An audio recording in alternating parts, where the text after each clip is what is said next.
Hi, today I'm going to be taking a look at a very interesting reel-to-reel tape recorder. And this is the Wollensak 3M, and it's called the Model 1520.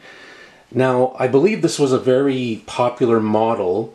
I believe it was manufactured in the 1960s, and I think a lot of these were used in schools and institutions.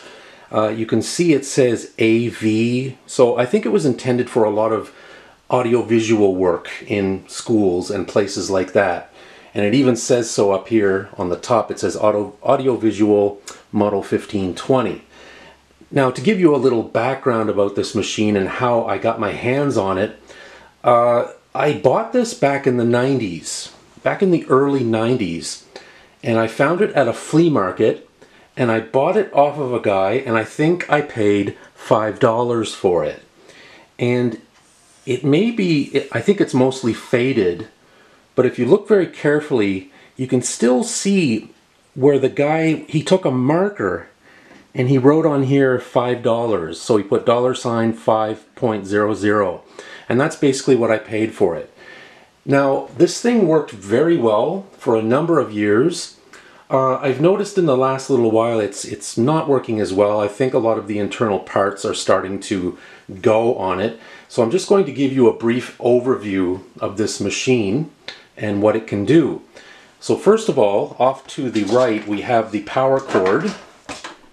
Okay, and it basically wraps around two posts on the right of the machine.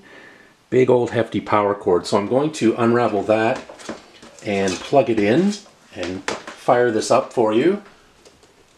Okay, so I plugged it in.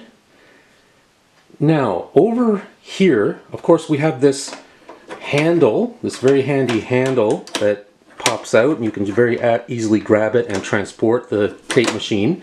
On the front, right here, we have the volume control, and this button also acts as an automatic record level button. So it will automatically adjust the input level of whatever you're recording, whether it be a microphone or another tape machine. This is your on and off button.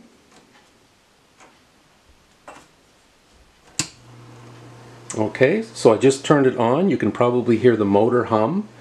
And once you turn it on, at this end, it's at its bassiest sound. The bass is at its highest setting, but as I turn the dial clockwise, it goes more into the treble zone. And if I turn it as far to the left as I can, it's at the highest treble setting. So you'd have a very trebly sounding playback. I usually would put it somewhere in the middle.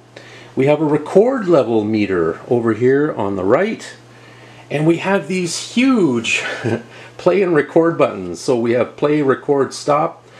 Somebody on the internet one time referred to these as horse tooth buttons because apparently they're about the size of a horse's tooth. And here we have a little button that goes left and right, and you can go left to rewind and right to fast forward. Now up here on the top there's a little section that has the tape counter, and I can move and reset the tape counter just by moving this dial. Okay, I can put it back to 0, just like that. We have a speed control here, so you can play it at 7.5 inches per second or 3 3/4 inches per second. And just to give you another look, here are the buttons that I just spoke about. So your volume / automatic record level button, your tone on off button, your record level meter, your play, record, and stop buttons, and your rewind and your fast forward. And right now I'm just taking a look at the back of the machine. So over here on your left you have your inputs. So you have one input up here for radio or phono, and this one is for microphone. And as you can see, this machine was intended to record in mono. And over here we have a speaker switch, and you can turn the speaker off or on, but it does say that this only works when you're in record mode. You have two other outputs down here, so you have an accessory amplifier output, which is also 1/4 inch, and you have an earphone jack right there. And over there we have some information about the machine. It's the Wollensak 3M, made in St. Paul, Minnesota, magnetic tape recorder model 1520 AV, and we see it's 100 watts AC only. Really a very sturdy, very hefty machine. Now I've noticed, I'll mention that as I've been moving this machine around, the fan, every so often the fan gives off this really awful noise. So it sounds like something's a little bit off inside. Maybe the mounting of the fan has come a little bit loose, or maybe the housing has come a little bit loose. I'm not really sure. I think this thing really needs to be opened up and really taken a look at. Okay, so I'm going to remove the cover on top of this deck, and to do that there are two little slide buttons on either side, and I kind of have to pull both of them forward at the same time, and then the cover comes off the top. And I do have a reel here that I'm going to play just to show you that the machine works and what it sounds like. I have no idea what's on this reel. It's a really old recording that I inherited from someone a long time ago. But let's see what's on this tape. Now, something very interesting. When you look over here on the left, when you look just below the reel of tape, there's a little, almost like a button, and there's a sort of wand that moves up and down. And if I move that little wand and put it in the middle of the button, the machine turns off. And so what I have to do when I thread the tape, when I'm ready to play the tape, I have to move that wand down. As you can hear, it came back on, and I have to make sure that I thread the tape through here.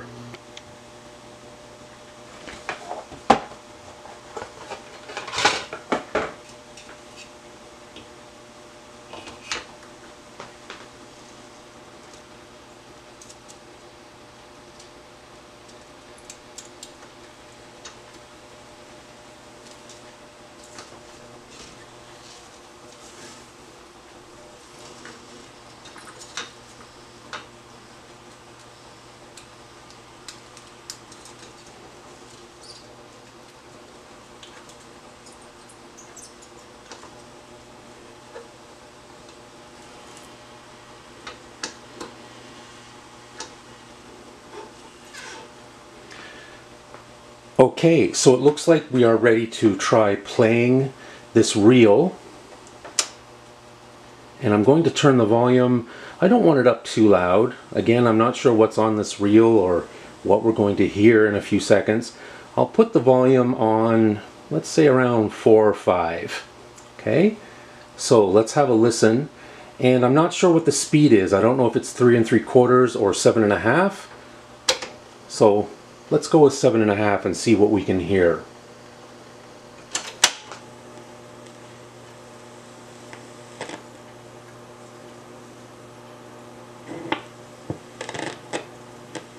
I remember when I used to work at Aussie's, that's in Bethel where I grew up, and just seeing and meeting people there that would come from all over New Brunswick. And I used to look and I thought one day, you know, like, this is what I want to do. Like, I admired the women that could come there and they would be dressed and, you know, they would look nice, and I used to think I would really like to be like that. And I thought, well, you know, how can I achieve it? And I thought, well, someday, like, I really want to have a ladies' clothing store, and I want to have a nice one. And I want it to be the kind of place where people can come and feel comfortable. I always in my mind, I thought by the time I'm 30, like, I want to be able to, I want to be involved in what I want to spend the rest of my life at. And it came a little faster than I thought. If it wasn't for my parents and my husband, well, my family, like, a few words of support can go such a long way. And it, like, in May, you know, like, my father approached me and he said, like, you know, I see that you work hard, and you know, like, I have faith in you, and I think that it would be good if you could put, you know, like, your powers to work for yourself. And so that's what I need to hear from him. Dad always, he said that whatever you want to do in life, like, you should go out and get it and do it. Okay, so I'm not sure what just happened then. You saw when I turned the tape off, there was an incredible feedback. And when I turn the volume back up, it happens again. Again, not sure why it's doing that. I'm sure if any reel-to-reel experts are out there watching this, you probably know why it's doing that. I'm not exactly sure. But as you could hear, the tape played fine. It sounded like a young lady being interviewed about her career goals.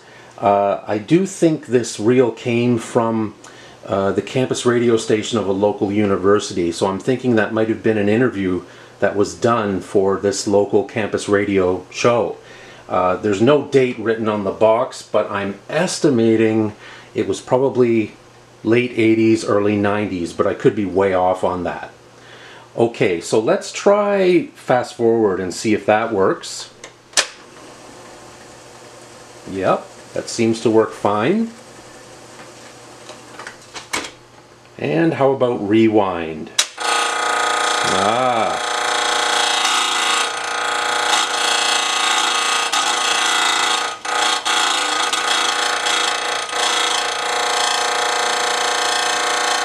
Yeah. So as you can see, the rewind, it made an awful noise. That doesn't seem to be working at all. And I can't recall if the counter was working. Let's hit play again. Yeah, it does seem like the counter is advancing while the tape is playing. All right. So that's just my general look at the Wollensak 3M. Definitely a very hefty reel-to-reel machine. I've always been a very proud owner of this machine, and I do think it would be worth cracking it open and seeing if it could be fixed. Again, I don't know much about reel-to-reel decks, especially repairing them, but who knows, it could be something very, very simple. So I do hope to have a future video where I'll crack this thing open and have a look inside and see if we can fix this really husky, bulky reel-to-reel machine. Thank you for watching. Hope you can join us again next time. Please, as always, subscribe to my channel. It won't cost you anything. There's no obligation on your behalf. But every time someone subscribes to my channel, it really helps my channel grow and really enables me to make more videos just like this one. Leave a comment, give us a thumbs up, and also I'll mention, I forgot to mention this earlier, but on the front of the machine, underneath this sort of metallic cover, that's where the speaker is. You can kind of make out the circular shape of the speaker here in the front. So stay tuned. Hopefully sometime not too far down the road I'll be able to fix this thing. Thanks for watching. We'll see you again next time. Take care. Bye-bye.